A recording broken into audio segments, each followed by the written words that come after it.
সায়েন্সের যত শিক্ষার্থী আছো, ক্যালকুলেটরের মাধ্যমে তুমি কিভাবে উচ্চতর গণিতের দ্বিতীয় অধ্যায় বীজগণিতিক রাশি অধ্যায়টা যত এমসিকিউ আছে সবগুলো তুমি কিভাবে কমপ্লিট করবে, অলরেডি কিন্তু সেই ক্লাসটা আমার ইউটিউব চ্যানেল রিফাত একাডেমিতে দেওয়া হয়েছে। যারা এখন পর্যন্ত ক্লাসটা দেখোনি, দ্রুত গতিতে রিফাত একাডেমি ইউটিউব চ্যানেলে যাও এবং ইউটিউবে গিয়ে রিফাত একাডেমি সার্চ দাও, আমার চ্যানেলটা কিন্তু চলে আসবে। এটার উপর একটা ক্লিক করবা, ফার্স্টে কিন্তু তোমরা দেখতে পারবা এই কিছুক্ষণ আগে দেওয়া হয়েছে। এবং তোমাদের জন্য ভাইয়া উচ্চতর গণিতের প্রত্যেকটা চ্যাপ্টারের উপর কিন্তু আমি ক্লাস নিয়ে আসতেছি। তো সেটার একটা প্লে লিস্ট কিন্তু আমার ইউটিউব চ্যানেলে কিন্তু তৈরি করা হয়েছে। এই যে প্লে লিস্টে যখন তুমি একটা চাপ দিবা, এখানে তুমি চাপ দিলে দেখতে পারবা উচ্চতর গণিতের ক্যালকুলেটর হ্যাক্স নামে একটা প্লে লিস্ট আছে, আবার সাধারণ গণিতের ক্যালকুলেটর হ্যাক্স নামে কিন্তু আর একটা প্লে লিস্ট আছে। তোমার যেটা খুশি তুমি সেটা কিন্তু দেখে নাও।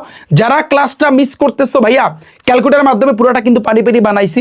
একটু পরে কিন্তু আমি অসীম দ্বারার উপর ক্লাসটা কিন্তু নিয়ে আসবো উচ্চতর গণিতে। তারপর কিন্তু ত্রিকোণমিতি, যে ত্রিকোণমিতি কিন্তু সাধারণ গণিতেও নিয়ে আসবো, উচ্চতর গণিতেও নিয়ে আসবো, যাতে করে আমার শিক্ষার্থীরা কোনো জায়গায় যেন না আটকায়। কারণ ত্রিকোণমিতি তুমি কিন্তু পুরোটাই যে কোনো ক্যালকুলেটর দিয়ে কিন্তু ভাইয়া তুমি করতে পারবা। আমি প্রত্যেকটা ক্যালকুলেটর দিয়ে কিন্তু ভাইয়া দেখাইছি। সো প্রত্যেকে ক্লাস দেখে নাও।